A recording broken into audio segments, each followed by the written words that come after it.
Magandang gabi po. Ako nga pala si Rodel. Gusto ko lang ibahagi ang kwentong ito na nangyari noong taong 1977 sa isang liblib na baryo sa probinsya ng Capiz. Ang mga pangyayaring ito ay hinding-hindi ko malilimutan dahil personal ko itong nasaksihan. Sariwa pa sa alaala ko ang itsura ng baryo Arcangel. Hindi ito tulad ng mga baryo ngayon na may semento ang kalsada. Noon puro putik at masukal na kagubatan ang makikita mo. Tuwing sasapit ang 6:00 ng gabi, tikom na ang mga bibig ng mga tao at nakasara na ang mga bintana na gawa sa kapis. Luis, siguraduhin mo nakasara ng maigi ang tarangkahan ng pinto, sabi ni Aling Vilma habang naglalagay ng asin sa bawat sulok ng kanilang bintana. Opo, nanay. Pero bakit po ba kailangan ng laging may asin? Sabi ni Arnold, hindi naman daw totoo ang mga aswang eh. Sagot ni Luis habang hinihila ang mabigat na kahoy na pangtarangka. Si Luis ay isang batang lumaki sa poder ni Aling Vilma. Hindi siya tunay na anak, kundi kinukup lang siya ng matanda noong sanggol pa siya. Si Aling Vilma ay kilalang albularya sa kanilang baryo. Marami ang lumalapit sa kanya kapag may nakukulam o naiingkanto. Pero marami rin ang natatakot sa kanya dahil sa kakaiba niyang mga gamit sa loob ng bahay. Huwag kang makikinig kay Arnold, Luis. Bata pa yon at walang alam sa dilim ng gabi dito sa ating probinsya. Seryosong dagdag ni Aling Vilma habang tinitignan ang labas ng bintana kung saan tanaw ang malaking puno ng balite. Isang gabi, habang naghahanda sila ng hapunan, may kumatok sa kanilang pinto. Malakas ang bawat katok, tila nagmamadali at puno ng takot. Aling Vilma! Aling Vilma! Tulungan niyo po kami! Sigaw ng isang lalaki sa labas. Binuksan ni Luis ang pinto at nakita si Melvin, ang asawa ni Edna, na kapitbahay nila. Pawis na pawis si Melvin at maputlang-maputla ang muka. O Melvin, ano nangyari? Ba't ganyan ang itsura mo? Tanong ni Luis habang pinapapasok ang lalaki. Si Edna, manganganak na yata siya pero kakaiba ang kilos niya. Kanina pa siya sumisigaw na may nakikita siyang malaking ibon sa may bubong namin tapos bigla na lang siya naninigas at nagiging kulay itim ang mga kuko.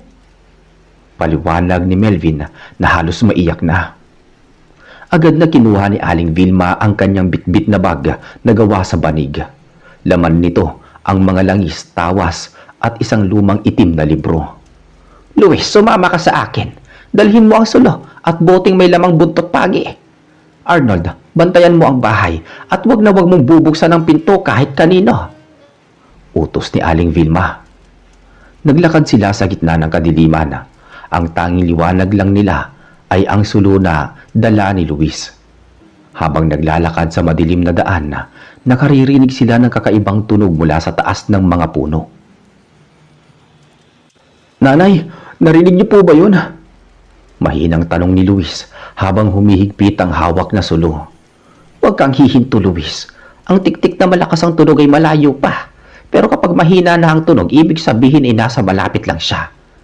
Sagot ni Aling Vilma habang binibilisan ang lakad. Pagdating nila sa bahay ni Melvin, nadatnan nila si Edna na nakahiga sa papag.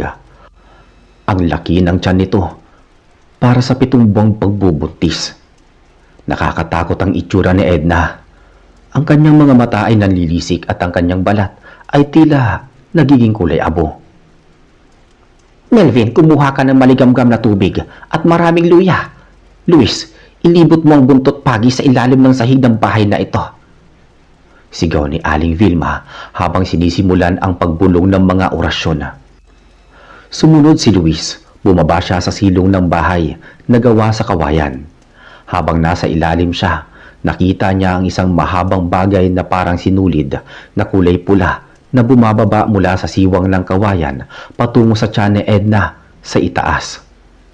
Alam ni Luis kung ano yun. Dila ng isang aswang. Luis, nasaan ka na? May nakikita ka ba? Sigaw ni Aling Vilma mula sa taas. Nanay, May dila rito sa ilalim. Sinisipsip ang bata. Sigaw ni Luis habang winawasiwas ang buntot pagi sa pulang sinulid na iyon. Narinig ang isang napakalakas na tili mula sa bubong ng bahay. Isang tunog na hindi galing sa tao kundi sa isang hayop na nasasaktan. Maya-maya pa, may narinig silang kalabog sa may bubong at mabilis na paglipad ng kung anong malaking nilalang. Umakyat si Luis sa itaas at nakita niyang hinimatay si Edna. Si Aling Vilma naman ay mabilis na pinapahiran ng langis ang tiyan ng buntis. Luis, kailangan nating hanapin kung saan nanggaling ang nilalang na yon. Hindi ito titigil hanggat hindi nakukuha ang nasa loob ng tiyan ni Edna. Sabi ni Aling Vilma habang seryosong nakatingin sa butas ng bubong. Pero nanay, gabi na at delikado sa labas. Baka tambangan tayo. Pag-aalala ni Luis. May dala tayong proteksyon, Luis. At kailangan mong matuto dahil ikaw ang magpapatuloy ng ginagawa ko balang araw. Sagot ng matanda. Lumabas silang muli. Sa pagkakataong to, hindi lang sulo ang dala nila. May hawak na ring matalas na itak si Luis na binasbasa ni Aling Vilma. Habang naglalakad sila patungo sa dulo ng baryo, napansin nila ang isang lumang kubo na malapit sa sapa. Doon nakatira ang isang matandang lalaki na bihirang lumalabas ng bahay. Luis, dahan-dahan ka. Huwag kang gagawa ng ingay. Bulong ni Aling Vilma. Nang makalapit sila sa kubo, nakita nilang nakabukas ng bahagya ang pinto. Sumilip si Luis sa siwang at nanlaki ang kanyang mga mata sa kanyang nasilayan. Nakita niya ang isang lalaki na nakatalikod pero ang ibabang bahagi ng katawan nito ay wala doon. Ang natitira lang ay mula baywang paitaas at may malapad itong pakpak na nakatiklop sa likod. Nanay, siya nga. Siya nga ang manananggal. Bulong ni Luis na nanginginig ang boses. Luis, hanapin mo ang ibabang bahagi ng katawan niya. Karaniwan tinatago niya lang yon dito sa madilim na sulok o sa ilalim ng mga bunto ng dayami. Utos ni Aling Vilma. Hinalughog ni Luis ang paligid ng kubo habang si Aling Vilma ay nagbabantay sa pinto. Sa likod ng mga sagingan, nakita ni Luis ang isang malaking banga. Nang silipin niya ito, nandoon ang ibabang bahagi ng katawan ng nilalang. Luis, kunin mo ang asin at abo. Bilisan mo! Sigaw ni Aling Vilma nang marinig nilang bumalik na ang itaas na bahagi ng nilalang mula sa himpapawid. Mabilis na kinuha ni Luis ang lalagyan ng asina, ngunit bago pa niya maibuhos ito, isang malakas na hangin ang umihip at tumama sa kanya. Tumilapon si Luis sa mga puno ng saging. Napasigaw si Aling Vilma. Tinawag si Luis. Lumapag ang itaas na bahagi ng aswang sa harap ng banga. Ang mukha nito ay hindi na mukha ng tao. Puno ito ng balahibo. Ang mga mata ay nagbabagya sa galit at ang mga pangil ay mahaba. Tumingin ang nilalang kay Luis at naglabas ng nakakangilong tunog. Luis, tumayo ka! Gamitin mo ang itak! Sabi ni Aling Vilma habang binabato ng tawas ang nilalang. Pinilit tumayo ni Luis kahit masakit ang kanyang likod. Hawak ang itak, hinarap niya ang nilalang. Huwag kang lalapit sa akin!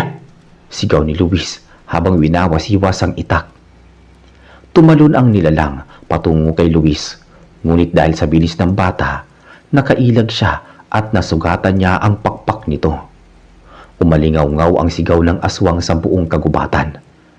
Sa kabilang banda naman, si Aling Vilma ay mabilis na nagbubuhos ng asin at abo sa ibabang bahagi ng katawan na nasa loob ng banga. Napasigaw ang nilalang. Naramdaman ng hapdi ng asin sa kanyang kalahating katawan. Tapos na ang pananakot mo sa baryong ito! Sigaw ni Aling Vilma habang patuloy sa paglalagay ng asin. Ang nilalang ay unti-unting nanghina. Hindi na ito makabitaw o makasapi sa kanyang ibabang bahagi dahil sa bisa ng asin at abo. Ang balat nito ay tila nasusunog at nagsisimulang umusok. Luis, tulungan mo ako! Itulak natin ang banga sa sapa. Utos ni Aling Vilma. Pinagtulungang itulak ni na Luis at Aling Vilma ang banga. Nang mahulog ito sa tubig, ang itaas na bahagi ng nilalang ay nagsimulang maglaho na parang abo na tinangayan ng hangin hanggang sa tuluyan na itong nawala. Hingal na hingal si Luis habang nakaupo sa tabi ng sapa. "Nanay, patay na ba siya?" "Wala na siya, Luis. Pero hindi lang siya ang ganitong nilalang dito sa mundo. Marami pa sila at lagi silang naghahanap ng pagkakataon." Sagot ni Aling Vilma habang pinupunasan ng pawis sa noo. Bumalik sila sa bayan ni Melvin. Nadatnan nilang gising na si Edna at maayos na ang pakiramdam neto. Ligtas ang sanggol sa kanyang sinapupunan. Nagpasalamat si Melvin ng luhod-luhod kina Aling Vilma at Luis. "Maraming salamat po, Aling Vilma. Salamat din, Luis. Utang namin sa inyo ang buhay ng aming mag-ina," sabi ni Melvin habang umiiyak sa tuwa. "Mag-iingat kayo simula ngayon, Melvin. Laging maglagay ng bawang at asin sa mga bintana." Pagbalik nila sa kanilang sariling bahay, sinalubong sila ni Arnold na kanina pa hindi makatulog sa kaba. "Oh, Luis, anong nangyari? Bakit may dugo ang damit mo?" tanong ni Arnold na bakas ang takot sa muka. Mahabang kwento, Arnold. Pero ang mahalaga, ligtas na ang lahat sa ngayon." Simpleng sagot ni Luis habang nilalapag ang kanyang itak. Kinaumagahan kumalat ang balita sa baryo tungkol sa pagkamatay ng matandang lalaki sa kubo. Sabi ng mga nakakita, natagpuan na lang daw itong tuyot at parang nasunog ang balat kahit wala namang apoy. Alam ni na Luis at Aling Vilma ang katotohanan, pero pinili nilang manahimik na lamang. Lumipas ang ilang buwan, naging tahimik ang baryo Arcangel. Ngunit isang hapon, habang si Luis ay kumukuha ng tubig sa balon, may nakita siyang isang batang lalaki na nakatayo sa ilalim ng puno ng nara. Ang bata ay tila hindi taga roon at ang kanyang mga mata ay masyadong itim. "Luis, sino ang kausap mo dyan?" tawag ni Aling Vilma mula sa loob ng bahay. Wala po, nanay. May bata lang po rito," sagot ni Luis habang nakatingin sa bata. "Pumasok ka na dito, Luis. Papalubog na ang araw," sabi ni Aling Vilma na may himig ng babala. Nang lumingon si Luis uli sa puno, wala na ang bata. Ngunit sa putikan kung saan ito nakatayo, walang bakas ng paa ng tao kundi bakas ng malaking kuko ng ibon. Simula noon, naramdaman ni Luis na hindi pa tapos ang kanyang misyon. Marami pa siyang dapat matutunan kay Aling Vilma dahil ang kadiliman sa kanilang probinsya ay tila may sariling isip at laging nagmamasid. Isang gabi, habang nag-aaral si Luis ng mga orasyon sa ilalim ng lampara, narinig niya ang isang pamilyar na tunog sa kanilang bubong. Pero sa pagkakataong to, hindi lang isa ang naririnig niya. Parang marami sila at tila pinalilibutan ang kanilang bahay. "Nanay, naririnig niyo po ba yun?" tanong ni Luis habang dahan-dahang kinukuha ang kanyang itak. "Luis, ihanda mo ang mga langis. Mukhang may mga bisita tayo ngayong gabi," seryosong sabi ni Aling Vilma habang binubuksan ang kanyang lumang libro. Sino po ba sila, nanay?" tanong ni Luis. "Ang mga kamag-anak ng pinatay natin sa sapa. Naghahanap sila ng ganti," sagot ni Aling Vilma. Maya-maya, biglang nayanig ang buong bahay. Ang mga dingding na kawayan ay tila kinakamot ng matatalas na kuko. Si Arnold na naroon ay natutulog na. Biglang nagising at sumigaw sa takot. "Luis, may mukha sa bintana!" sigaw ni Arnold habang tinuturo ang itaas na bahagi ng kanilang bintana. Nakita ni Luis ang isang maputlang muka na may mahabang dila na pilit na pumapasok sa siwang ng kapis. Hindi nag-atubili si Luis. Kumuha siya ng isang basong tubig na may asin at sinaboy ito sa mukha ng nilalang. Isang nakangingilong tili ang bumalot sa buong bahay.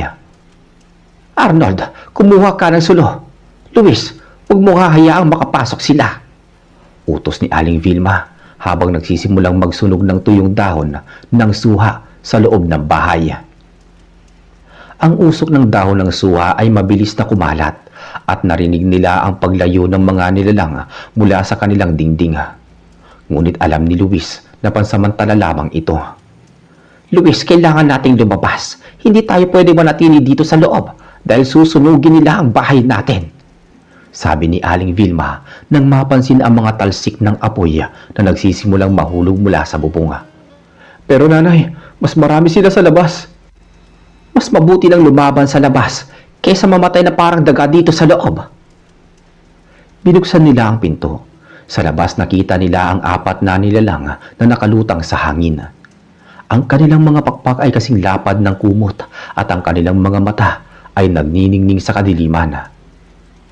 Luis, sa kanan ka. Ako ang bahala dito sa gitna.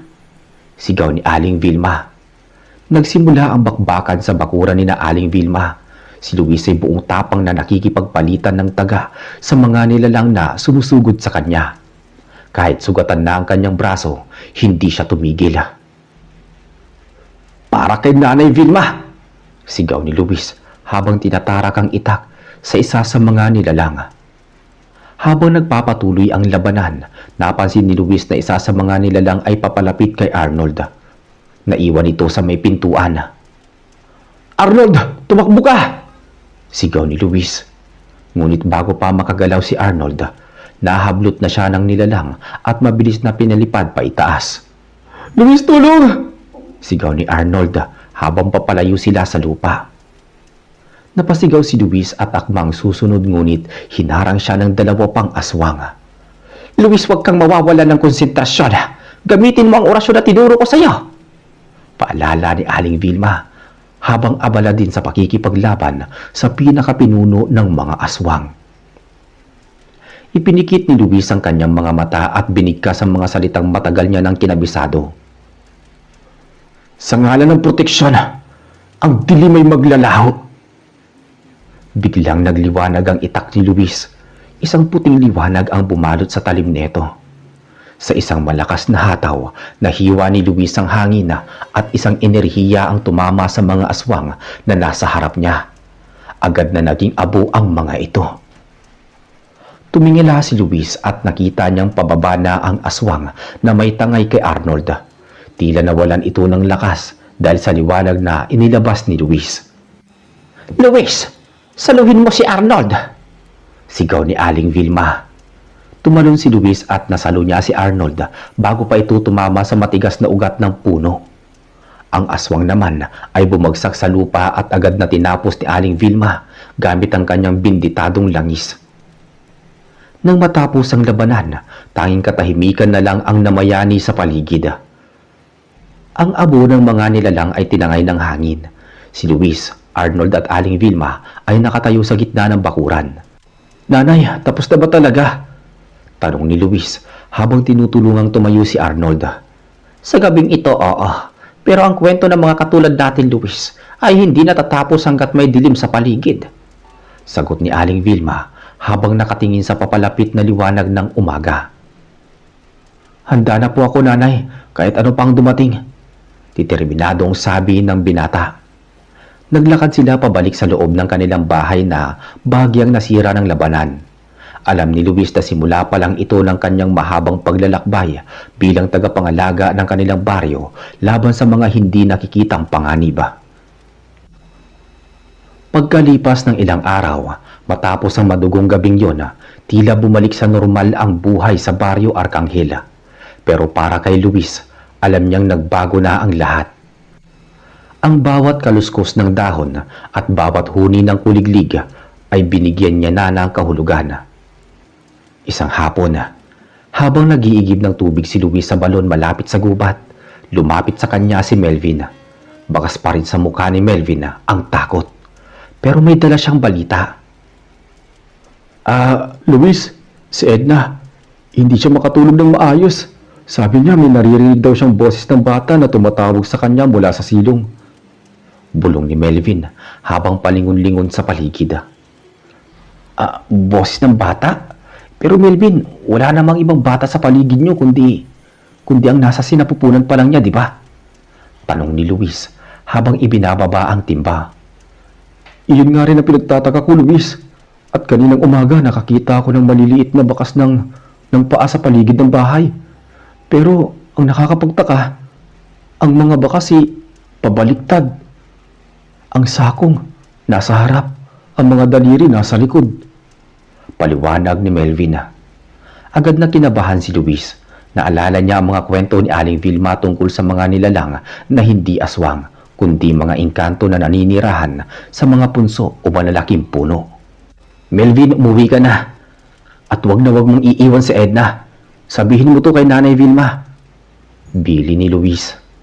Pagdating sa bahay, nadatnan ni Luis si Aling Vilma na nag-aayos ng mga pinatuyong dahon ng makabuhay. Nanay Vilma, si Melvin. Nagpunta po rito. Mukhang maibang umubulabog sa kanila. Pabaliktad daw ang bakas ng paa Ulat ni Luis. Itinigil ni Aling Vilma ang kanyang ginagawa at tumingin ng seryoso kay Luis. Iyan ay gawain ng isang daligmata o kaya ng isang malignong nagpapalitan nyo. Luis, kailangan mo maghanda.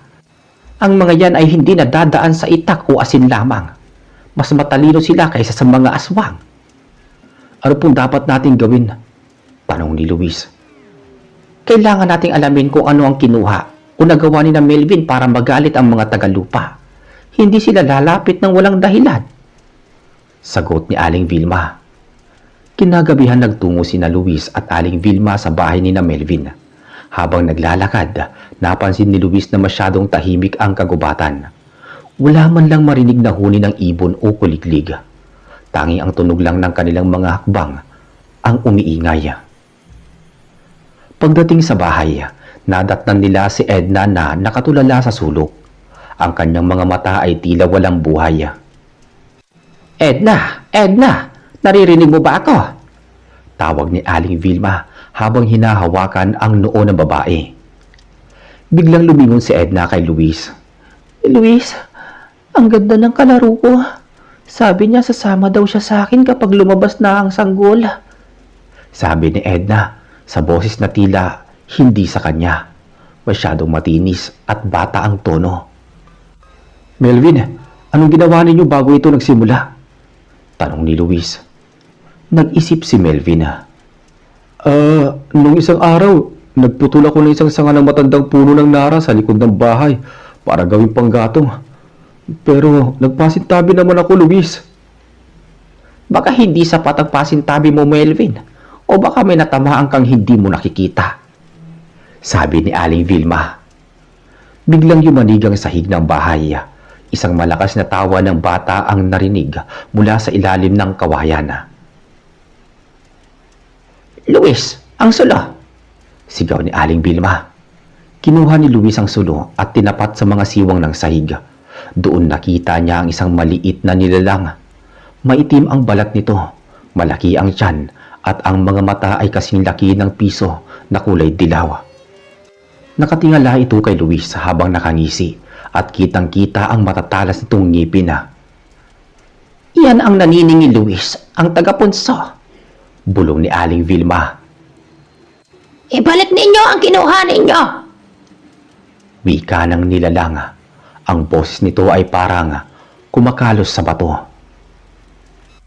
Melvin, nasaan ang mga kahoy na pinutol mo? Tanong ni Luis. Nasa likod, Luis. Nakasalansan pa. Sagot ni Melvin na nanginginig na. Kunin mo yan. Lahat at ibalik mo sa paanan ng puno. Bilisan mo. Utos ni Luis. Habang tumatakbo si Melvin palabas, ang nilalang sa silong ay nagsimulang kumamot sa sahig. Ang bawat kamot neto ay tila nagpapasakit sa tiyan ni Edna. Luis, pigilan mo siya. Kapag hindi tumigil yan, mawawala ang bata sa sinapupunan ni Edna. Sigaw ni Aling Vilma habang nagbubuhos ng binditadong langis sa may sahig. Tumalon si Luis pababa ng bahay. Hinarap niya ang maliit na nilalang sa silong. Umalis ka rito! Ibabalik na ang kinuha sa inyo. Tumalon ang nilalang patungo kay Luis. Kahit maliit, napakabilis nito. Nakalmot nito ang binti ni Luis bago pa siya nakailag. Ang kalmot ay agad na nangitim at nakaramdam si Luis ng matinding hapdi na tila binuhusan ng asido. Luis, gamitin mo ang luya at asin! Sigaw ni Aling Vilma. Dinukot ni Luis ang luya sa kanyang bulsa. Mabilis itong kinagat at dinura sa direksyon ng nilalang. Pagdapo ng dura sa balat ng maligno, umusok ito at sumigaw ang nilalang sa sobrang sakit. Aray! Masakit! Hindi kayo marunong rumespeto! Sagot ng maligno. Kayong mga tagalupa ang hindi marunong magpatawad.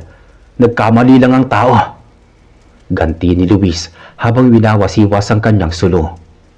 Sa labas, narinig ni Luis ang sigaw ni Melvin. Naibalik ko na! Naibalik ko na ang lahat ng kahoy na kinuha ko! Sigaw ni Melvin. Kasabay nito, biglang tumigil ang nilalang sa silong. Tumingin ito ng masama kay Luis.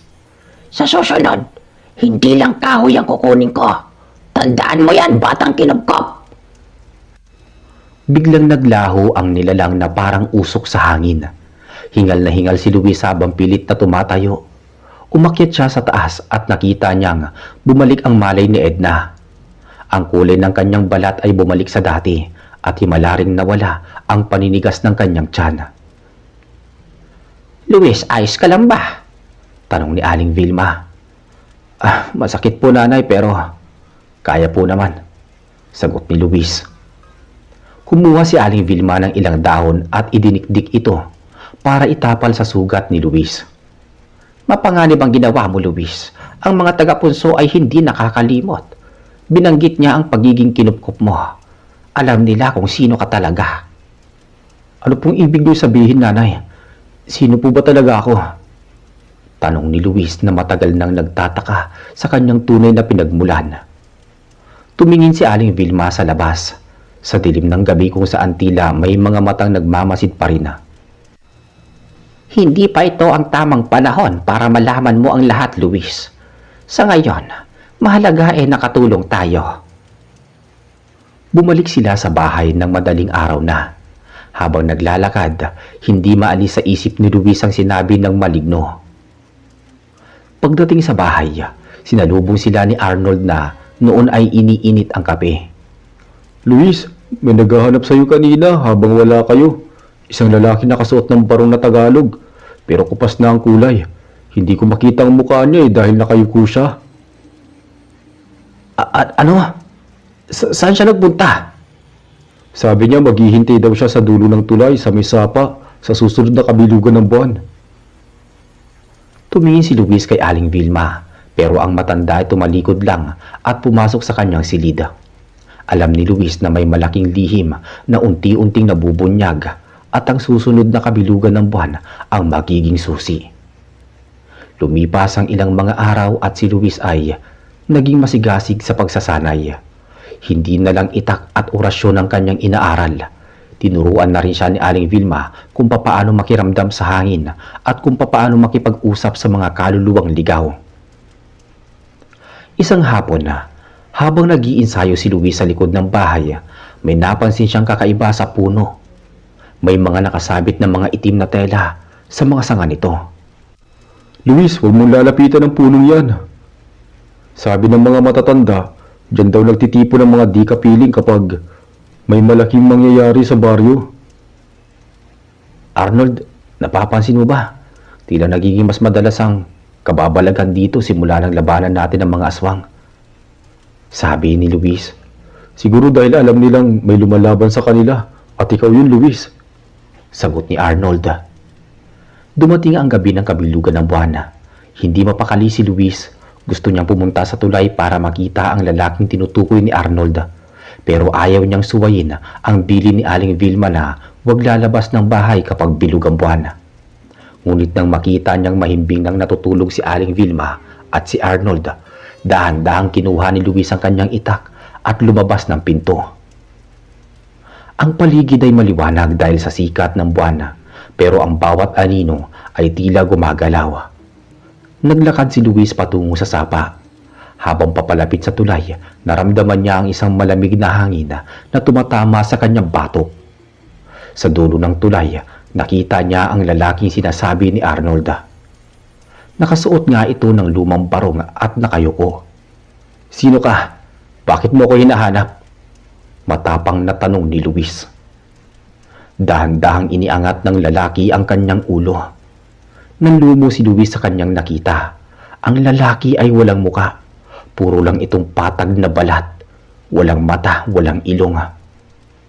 Ngunit narinig ni Luis ang isang boses sa loob ng kanyang isip. Luis anak, bumalik ka na sa amin. Anong anak?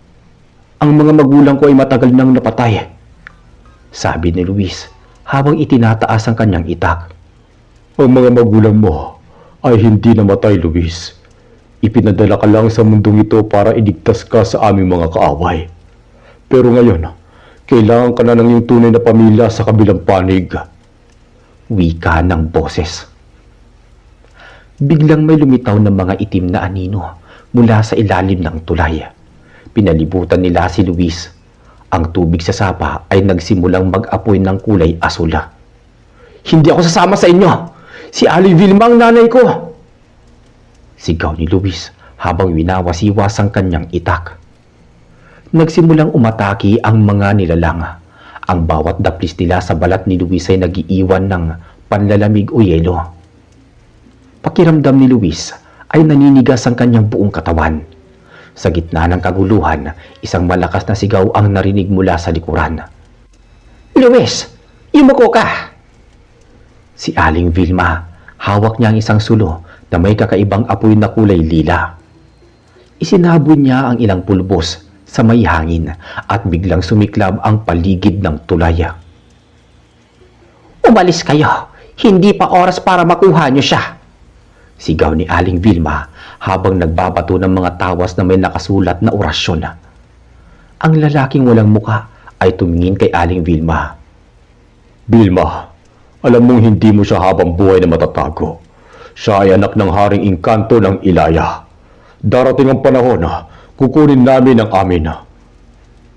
Kasabay ng isang malakas na pagsabo ng usok, nawala ang lalaki at ang mga nilalang. Naiwan si Luis na nanginginig sa sahig ng tulay. Nilapitan siya ni Aling Vilma at niyakap. Sabi ko sa iyo, huwag kang lalabas, Luis. Nanay Vilma, totoo po ba? Anak ako ng Engkanto? Tanong ni Luis habang umiiyak. Tumingin si Aling Vilma sa kanya ng may halong lungkot at pagmamahal. Luis, nahanap kita sa gitna ng gubat noong sanggol ka pa. Nakabalot ka sa tilang ginto at may proteksyon ng mga engkanto. Alam kong darating ang araw na ito, pero hindi ko akalain na sa ganito kaaga. Kaya po ba marunong ako ng mga ganitong bagay? Kaya po ba hindi ako tinatablan ng ilang sumpa? Tanong ni Luis. Oo, Luis. Ang dugo mo ay hindi purong tao, pero ang puso mo, ang pagpapalaki ko sa iyo ay bilang isang tao. Iyan ang magiging kalakasan mo o kahinaan mo sa hinaharap. Paliwanag ni Aling Vilma. Bumalik sila sa bahay, pero alam ni Luis na hindi na magiging gaya ng dati ang lahat. Ang Baryo Arcangel ay hindi na lang basta baryo para sa kanya. Ito na ang hangganan ng dalawang mundo na pilit siyang hinihila sa magkabilaang panig. Lumipas pa ang buwan. Nanganak si Edna ng isang malusog na sanggol na lalaki. Pinangalanan nila itong Luisito bilang pasasalamat kay Luis. Pero sa likod ng saya, may banta pa rin nararamdaman si Luis. Isang araw habang naglalakad si Luis sa palengke ng bayan, may napansin siyang kakaibang mga tao. Nakasuot sila ng mga itim na kapa at hindi sila nagsasalita. Saan man sila magpunta, namamatay ang mga pananim at nagkakasakit ang mga hayop. Luis, nakikita mo ba yun? Sabi ni Itay, sila daw ang mga sundo ng dilim. Galing daw sila sa kabilang bundok. Nararamdaman ko sila, Arnold. Hindi sila galing dito. Sabi ni Luis habang hinihigpitan ng hawak sa kanyang bag na may lamang mga gamot at proteksyon. Nang gabing yun, isang malakas na bagyo ang tumama sa baryo. Pero hindi ito ordinaryong bagyo. Ang ulan ay kulay pula at ang hangin ay amoy nabubulok na karne. Luis, Arnold, pumasok kayo sa loob ng bilog. Sigaw ni Aling Vilma habang gumuguhit ng malaking proteksyon sa sahig ng kanilang bahay gamit ang asin at abo ng palaspas. Nanay, ano po bang nangyayari? Ang sundo ay narito na. Hindi lang ikaw ang pakay nila, Luis. Gusto nilang sakupin ang buong baryo para gawing kaharian ng kadiliman. Sagot ni Aling Vilma na bakas ang pag-aalala. Biglang nawasak ang pinto ng kanilang bahay. Pumasok ang 3 lalaking nakakapa. Sa likod nila, nakatayo ang lalaking walang muka na nakita ni Luis sa tulay. Vilma, tapusin na natin to. Ibigay mo sa amin ang bata at hayaan namin mabuhay ang mga tao sa baryo. Wika ng boses sa isip ni Luis. Hindi ko ibibigay si Luis sa inyo. Sigaw ni Aling Vilma habang tinataas ang kanyang mga kamay para mag-orasyon. Ngunit bago pa man matapos ni Aling Vilma ang kanyang sasabihin, itinaas ng lalaki na walang muka ang kanyang kamay at isang itim na enerhiya ang tumama sa matanda. Tumilapo si Aling Vilma sa dingding at nawalan ng malaya. Nanay! Sigaw ni Luis. Luis, tumakbo ka na. Ako na ang bahala rito. Ngunit sa isang kumpas lang, tumilapon din si Arnold. Ngayon si Luis na lang ang nakatayo sa harap ng mga nilalang. Luis, tanggapin mo lang yung kapalaran. Sabi ng lalaking walang muka habang lumalapit. Huminga ng malalim si Luis. Naalala niya ang lahat ng turo ni Aling Vilma. Naalala niya ang liwanag na lumalabas sa kanyang itak noong nakaraang laban. Hindi ako basta-basta susuko, sigaw ni Luis. Sa pagkakataong to, hindi lang ang itak ang nagliwanag. Ang buong katawan ni Luis ay binalot ng isang ginintuang liwanag. Ang kanyang mga mata na dati ay kulay kape ay naging kulay ginto. Anong nangyayari? Gulat na wika ng lalaking walang muka. Ang kapangyarihan ni Luis bilang anak ng Haring Engkanto ay unti-unti nang nagigising dahil sa matinding galit at kagustuhang protektahan ang kanyang pamilya. Umalis kayo sa bahay na to! Ngayon din! Dagundong ng boses ni Luis na tila nanggagaling sa kailaliman ng lupa.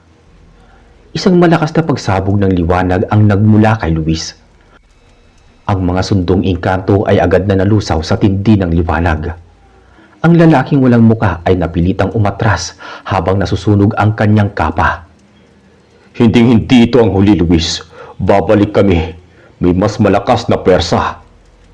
Sigaw ng nilalang bago tuluyang naglaho sa kadiliman ng bagyo. Nang mawala ang mga nilalang, unti-unting nawala ang liwanag sa katawan ni Luis. Bagsak siya sa sahig, hapong-hapo. Agad niyang nilapitan si Aling Vilma. Nanay, ayos lang po ba kayo? Bulong ni Luis habang umiiyak. Dahan-dahang iminulat ni Aling Vilma ang kanyang mga mata. Luis, ang liwanag nakita ko. Opo, nanay. Wala na po sila. Sagot ni Luis. Tinulungan din nila si Arnold na magising. Bagamat may mga pasa, ligtas silang lahat. Pero alam ni Luis na ang gabing yon ang huling gabi ng kanilang katahimikan. Kinabukasan, maraming tao sa baryo ang nagtatanong-tanong tungkol sa kakaibang liwanag na nakita nila sa bahay ni Aling Vilma. Hindi na itinago ni Luis ang katotohanan. Mga kababayan, may mga panganib na dumarating sa ating baryo na hindi natin nakikita.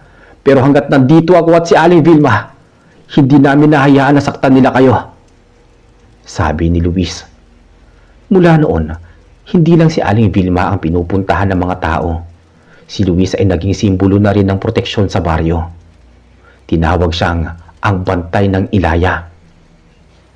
Ngunit sa kabila ng lahat ng ito, alam ni Luis na may malaking digmaan pang paparating. Ang kanyang tunay na ama, ang Haring Engkanto, ay hindi titigil lang at hindi siya nababawi. At si Luis, handa na siyang harapin ng kahit anong kababalaghan, tao man o hindi. Matapos ang gabing yon ng pagsabog ng liwanag, hindi na naging pareho ang pagtingin ng tao sa baryo Arcangel kay Luis. May halong paggalang at takot ang bawat titig na ipinupukol sa kanya. Si Aling Vilma naman ay unti-unti nang nangihina. Ang matanda ay tila nauubusan na ng lakas dahil sa huling sagupaan nila sa mga sundo ng kadiliman. Isang hapon na, habang nakaupo si Luis sa tabi ng higaan ni Aling Vilma, hinawakan ng matanda ang kanyang kamay. Luis, anak, nararamdaman ko na ang tawag ng lupa. Hindi ko na kayang itago ang iyong tunay na ningning. Mahinang sabi ni Aling Vilma habang pilit nang umingiti. Nanay Vilma, huwag po kayo magsalita ng ganyan. Marami pa po kayo tinuturo sa akin. Sagot ni Luis habang pinipigilan ang pagtulo ng kanyang luha. Naituro ko na lahat sa iyo ng mahalaga, Luis. Ang pagpili na maging mabuti sa gitna ng kadiliman. Kahit na may dugo kang engkanto, ang pagkatao mo ay nagpapatakbo sa iyong puso. Bilin ni Aling Vilma. Kinagabihan habang binabantayan ni na Arnold at Luis ang matanda, biglang umihip ang isang napakalamig na hangin sa loob ng bahay. Hindi ito ang hangin na presensya ng mga aswanga. Ito ay mabango, amoy sampagita at basang lupa. Lumitaw sa gitna ng silidang isang matangkad na lalaki. Wala na itong kapa at sa pagkakataong to, meron na itong muka. Isang mukhang kamukha ni Luis. Ngunit may mga matang kulay pilak. Sino ka?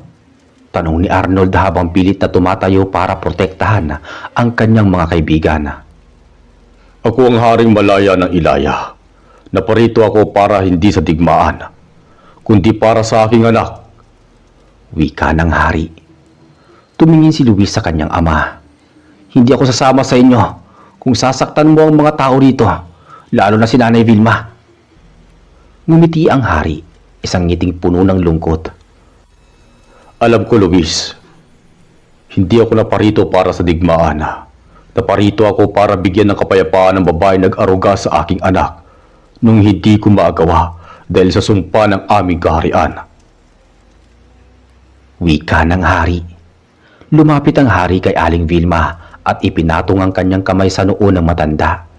Isang malambot na liwanag ang lumabas at sa isang iglap, ang kulubot na balat ni Aling Vilma ay tila kuminis at ang kanyang paghinga ay biglang naging panatag. Luis, ang buhay niya ay dugtong sa aking kapangyarihan. Hindi na siya magdurusa sa sakit, pero darating ang panahon na kailangan mo ring bumisita sa Ilaya para tanggapin ang iyong korona. Sabi ng lalaki, bago unti-unting naglaho. Lumipas ang mga taon, ang pangyayari ay naging bahagi na lang ng mga kwentong bayan sa probinsya. Si Aling Vilma ay nabuhay pa ng matagal na panahon. Tila hindi tumatanda hanggang sa payapa siyang pumanaw sa kanyang pagtulog sa ilalim ng pagbabantay ni Luis. Si Arnold naman ay naging katuwang ni Luis sa pagpapanatili ng katahimikan sa Baryo Arcangel. Sila ang naging takbuhan ng mga tao kapag may mga hindi mapaliwanag na pangyayari sa bukid o sa gubat. Si Luis, ang batang kinukup ng matandang albularyo, ay nanatili sa baryo. Bagamat alam niyang may trono siyang hinihintay sa kabilang mundo, mas pinili niyang maging tao. Tuwing kabilugan ng buwan, makikita si Luis na nakatayo sa tulay ng sapa. Tinitignan ang kanyang anino sa tubig. Isang aninong may pakpak at korona. Ngunit ang mga kamay ay puno ng kalyo mula sa paggawa ng mabuti sa kanyang kapwa mortal. Dito nagtatapos ang kwento ni Luis, ang tagapagtanggol ng Baryo Arcangel, na nagpatunay na ang tunay na lakas ay wala sa dugo, kundi sa pagmamahal ng mga tao.